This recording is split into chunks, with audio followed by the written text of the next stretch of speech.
Hi, this is a quick look and review of Custer's Last Stand Set 1 by Waterloo 1815, which is an Italian company. 14 figures and 7 poses on 132 scale. I think one of the more accurate sets when it comes to plastic figures in 132 scale as regards to the Battle of Little Bighorn. First off, look at the box. The box art, I think, was I think it's actually a painting by an Italian artist. Yeah, nothing much in the back, just yeah. This set was released, I think it was 2021. Now some of the figures had to be come in single mold, others had to be glue on some of the arms, which I don't really understand the reason of that, but why didn't I just put them on all of one mold? I don't know.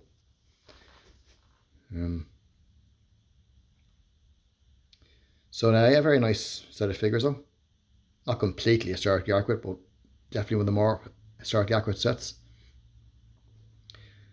So let's start with Custer himself.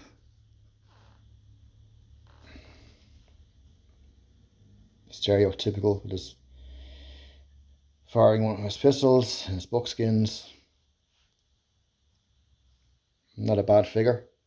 And the style of his hair though, I feel, makes him look a little bit cartoonish looking.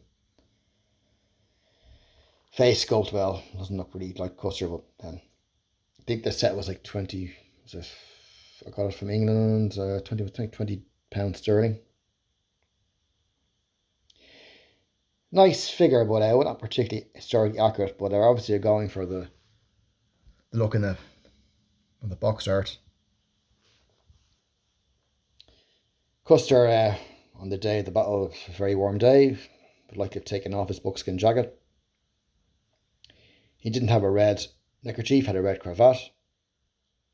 His revolver was not like a Colt 45, more a Webley revolver, a shorter barrel. So just a quick aside, this is a Black Hawk, pre-painted metal Black Hawk toy soldiers Custer. So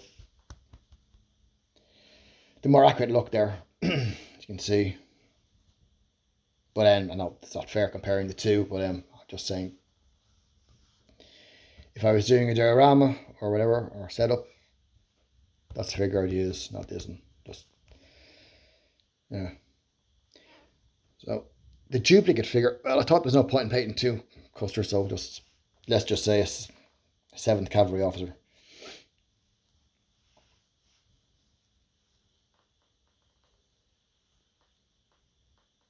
Yeah.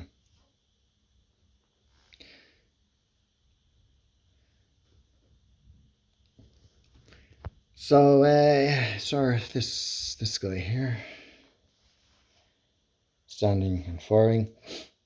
This figure is very, very similar to the Britain's Detail figure from the 1970s and 80s. Even the way he's holding his carbine is very similar. The top of his hat is folded back. I try to give these figures an array of different colours on their shirts, because many of the men would have worn different colour shirts, or taken their cavalry jackets off in the day because it's a very warm day. And this figure, I gave him a grey shirt, which is standard issue US Army shirt from 1874 to 1878. It would have been a pullover shirt with about 2 or 3 buttons at the top where you put over your head to put it on. I don't know if this actually is a pullover shirt, but I painted it grey anyway, when you get the idea. Now for the duplicate figure, there's another video on this set by a guy called Terry Crick, who did an excellent job on his figures.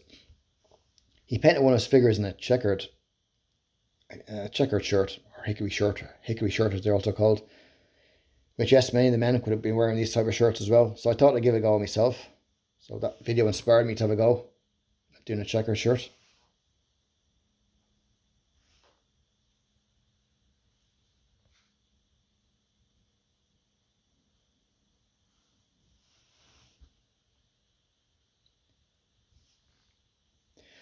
One thing all the men with the hats they're wearing are having hat cords on their hats, yellow hat cords, which I doubt many of the men are wearing hat cords. I think that's all kind of Hollywood thing where they're all wearing hat cords and that. So in reality, I don't think many would be wearing hat cords. Many would have their own privately purchased hats anyway, like shirts. Like their shirts were probably purchased. Any of them, except for this guy, for example. Again, gave him a standard issue grey shirt. Nice figure, though. Having a canteen around him, which I don't think. Well, I'm sure most men have the canteens tied to their saddles on their horses. Anyway, so the duplicate figure with this. Again, I'm trying a different range of colours. This is like in a light blue shirt.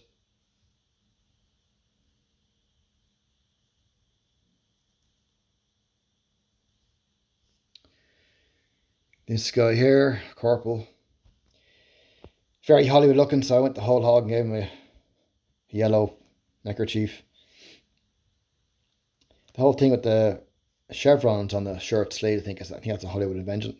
Chevrons would only be on actual cavalry jackets. So this is very Hollywood looking with the braces or suspenders. So for the other duplicate figure, I thought, why don't I just cut off the chevrons with a blade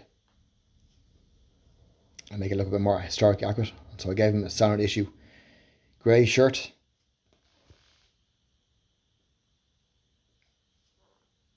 I think it turned out okay. One of my favourite poses in the set, actually. Reaching in. Got another cartridge out for his carbine.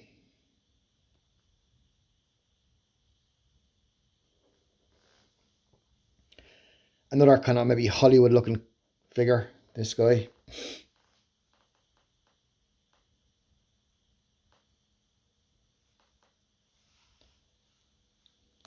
Now, blue shirts were starting to be trialled by the US Army, I believe, by this stage.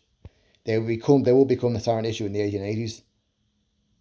So I'm sure at least some men might have been wearing blue shirts or even privately purchased blue shirts. So, duplicate figure, gave him a red shirt. Now this figure, the barrel of the carbine came off in the box. And that's the thing about these figures, they're quite made of quite a hard plastic.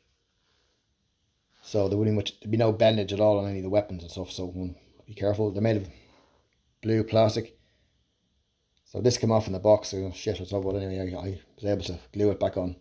Looks okay. Yeah. Also, figures, some of them I painted on freehand were supposed to be a canvas, white canvas the men would often sew onto the bottom of their trousers, pants, to make them last longer. So riding around in their trousers, the bottom would wear out more quicker. So putting canvas on the bottom made them last more longer, more durability. Sorry, this is my favourite pose in the set. Simple, but I just really like it.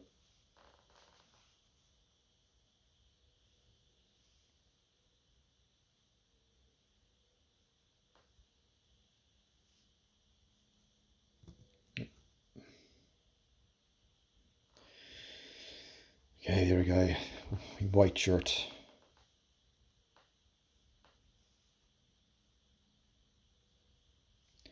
I forgot to mention the Custer figure. The colour I used was a Citadel Sandy Dust. That was a good colour for the buckskin, and then just put a dark wash over it. Yeah. And so the last figures are the prone. These guys, only their heads had to be glued on. That's all, which I don't understand why, but anyway. You could have an option of either gluing the base or not. I chose not to glue them.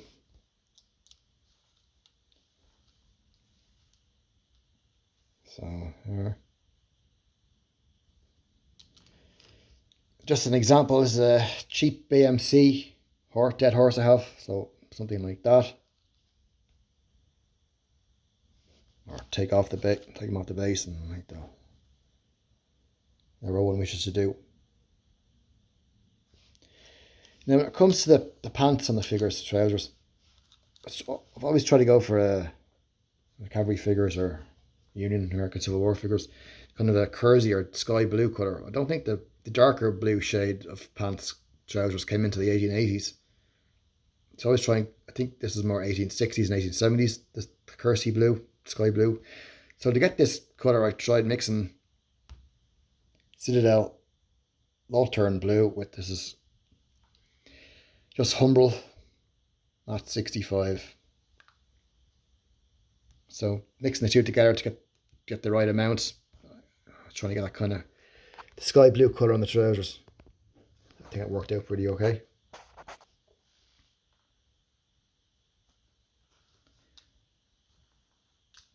So yeah, definitely a very nice set.